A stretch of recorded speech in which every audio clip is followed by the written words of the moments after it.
What, in your opinion, is causing so many health problems today? In my opinion, huh? Well, from what I see, having worked in this field for about 44 of my 50 years in practice, the majority of what I see is caused in the dental office. The silver-colored fillings are really mercury silver-colored, so they're not really silver fillings, they're mercury fillings, and mercury appears to be a poison. At least everybody in science thinks so, except dentistry. In fact, one of the interesting quotations from dentistry is, yes, mercury is the most hazardous metal on the planet. However, in the mouth, its toxic properties are rendered harmless. Now, I took a postdoctoral master's in immunology and toxicology for about 4 years, and I mentioned that to the professors there. And they got a real good laugh out of that and said somebody must have discovered alchemy, because wherever you put mercury, it kills. I was asking one of my professors in toxicology one time, EPA has a safe level and OSHA has a safe level and dentistry has a very high safe level. What is the safe level?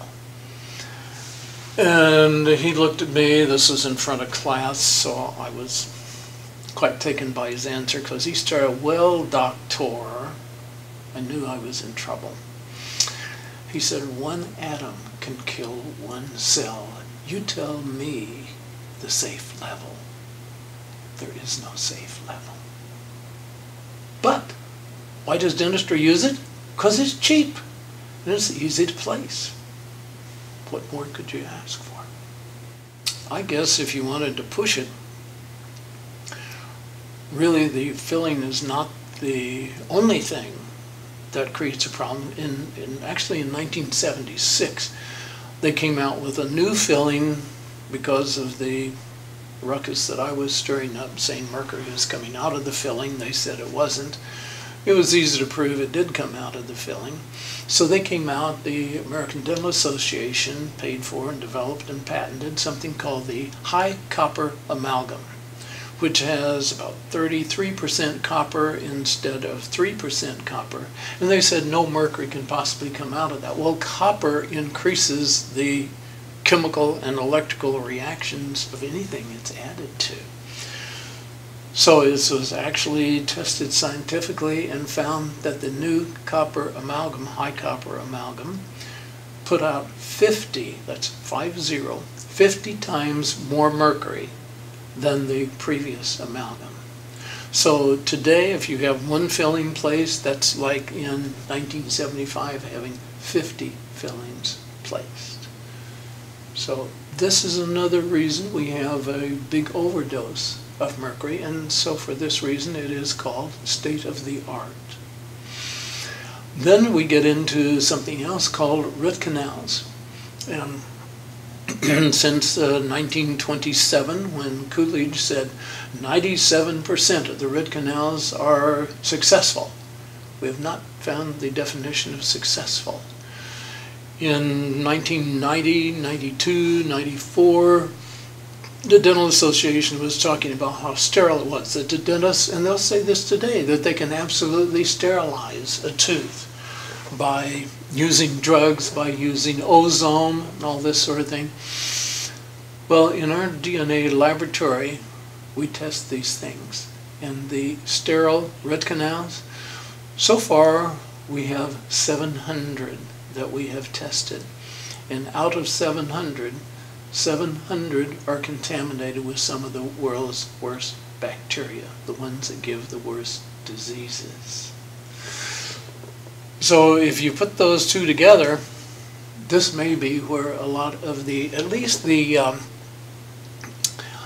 what do they call them? The diseases of unknown etiology, which means we don't have the foggiest idea of what's causing it. Because medicine is taught to work from here up and from here down and from here to here. Refer that to the dentist, who is not taught toxicology, is not taught immunology, and yet your dentist is in control of your immune system.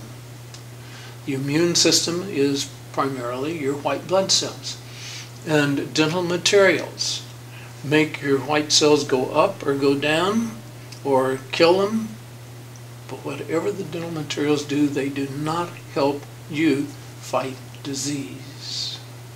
So that, to me, is the primary area where we are receiving things that are not drug-related or alcohol-related or accidents. You know, that doesn't make you run off the highway into a telephone pole. But if you do get into an accident where there's a head trauma, the amount of mercury that comes out of the filling from a tap like that goes up into the brain, and you end up with neurological diseases.